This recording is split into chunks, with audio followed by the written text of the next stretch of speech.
মাঘ বিহুৰ শুভেচ্ছা জনালো। গুৰেশ্বৰবাসী ৰাইজৰ এটা দীৰ্ঘদিনীয়া দাবী আছিলে গুৰেশ্বৰ উৰণ সেতু এখন আমাৰ গোটেইখিনি হৈ গ'ল। উৰণ সেতুখন বনাবৰ কাৰণে চৰকাৰে সিদ্ধান্ত লৈছে, প্লেন এষ্টিমেটৰ কাম চলি আছে, হৈ যাব। মহিলা উদ্যমিতা আঁচনিৰ অধীনত বহুকেইগৰাকী মহিলাক লাখপতি বাইদেউলৈ ৰূপান্তৰিত কৰাৰ পৰিকল্পনা হয়, 33,000 মহিলা আজি আমাৰ গোৰেশ্বৰ সমষ্টিৰ উদ্যমিতা অভিযানৰ প্ৰথম কিস্তিৰ ধন লাভ কৰিব আৰু গোটেই অসমতে 32 লাখ মহিলা, এতিয়ালৈকে 18 লাখ মহিলাক আমি পুঁজি বিতৰণ কৰিলোঁ, 10,000 কম। আৰু এই আঁচনিখনে মহিলাসকলৰ মাজত আত্মবিশ্বাসৰো সৃষ্টি কৰিছে, আনন্দ আৰু উৎসাহৰো সৃষ্টি কৰিছে। আমাৰ লক্ষ্য হ'ল এই মহিলাসকলক লাখপতি বাইদেউ হিচাপে নিৰ্মাণ কৰা আৰু বিজ্ঞানসন্মতভাৱে আমি ধুনীয়াকৈ আগবাঢ়ি গৈ আছোঁ। মই ভাবোঁ যে আমি এই কামত নিশ্চিতভাৱে সফল হ'ম। যিহেতু ৰাজ্যখনত অৰুণোদয় হিতাধিকাৰী আবেদন কৰি বঞ্চিত হৈ আছে। চাওক, BTCত আটাইতকৈ বেছি অৰুণোদয় দিয়া হৈছে আৰু কিছুমান ফৰ্ম জমা হৈ আছে, আমি ল'ম।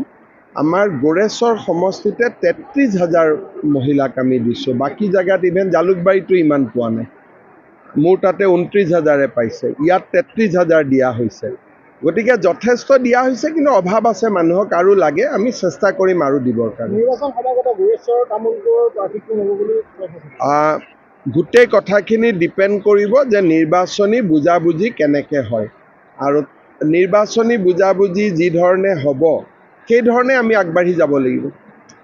অখিল গগৈয়ে মানে কংগ্ৰেছে ডেডলাইন বান্ধি দিছে, তেওঁ 20টা সমষ্টিলে মানে ব্যক্তিগত প্ৰাৰ্থী। তেওঁ কেতিয়াবা কয় 42টা, কেতিয়াবা কয় 67টা, কেতিয়াবা কয় 126টা।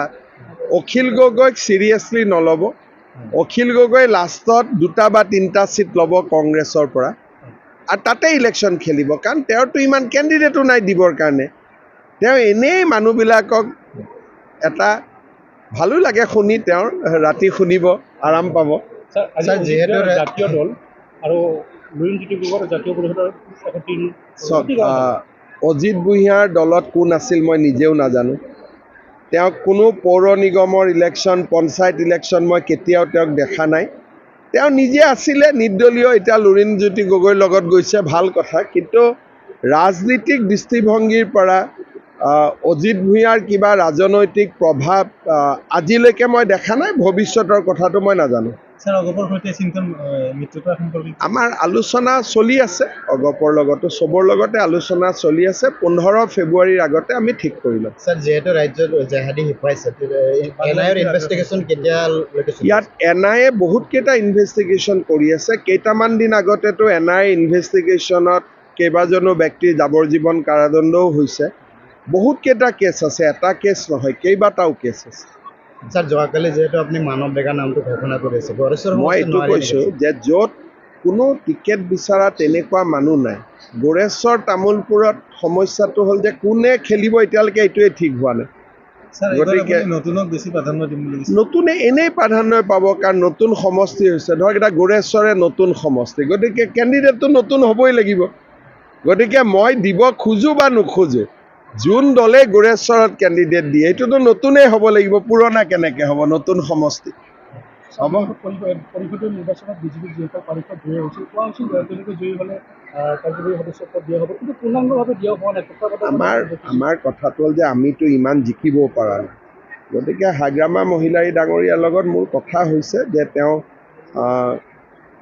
আমাক যি বিচাৰোঁ আমাক দিব, কিন্তু মই বিধানসভা ইলেকশ্যনৰ আগতে বহুত বেছি মেৰপাছত সোমাব খোজা নাই। বিধানসভা ইলেকশ্যনৰ পিছত কৰি ল'ম, কাৰণ এতিয়া বুজাবুজি আছে, ভাল কৰি কাম চলি আছে। মই আগতেই BTCৰ ক্ষেত্ৰত কৈছোঁ যে ইয়াত ইলেকশ্যন জিকা হাৰাতকৈ BTCত শান্তিটো আমাক লাগে। গতিকে আমাৰ লগত চবৰ ভাল শান্তি আছে, ধুনীয়াকৈ মানুহখিনি চলি আছে। BTCত গণ্ডগোল হ'ব নালাগে।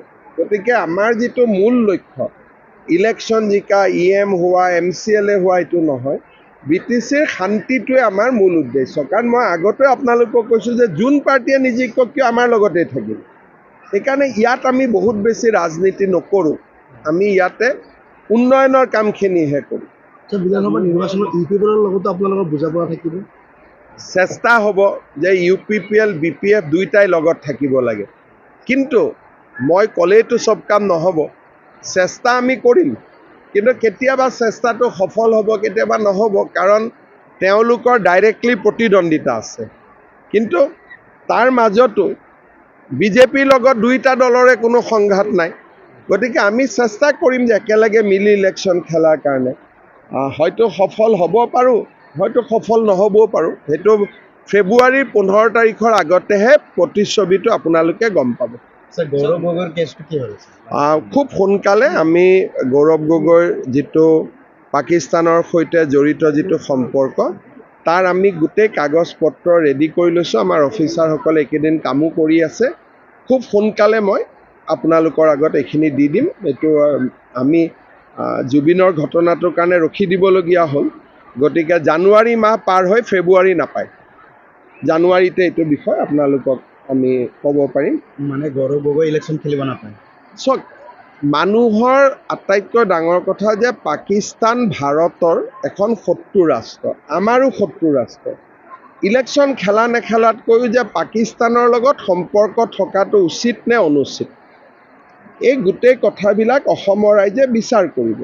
আপোনালোকে চাওক, আজিৰ পৰা 4 মাহ আগতে গৌৰৱ গগৈয়ে স্বীকাৰ কৰিলে যে মোৰ 2টা ল'ৰা ব্ৰিটিছ।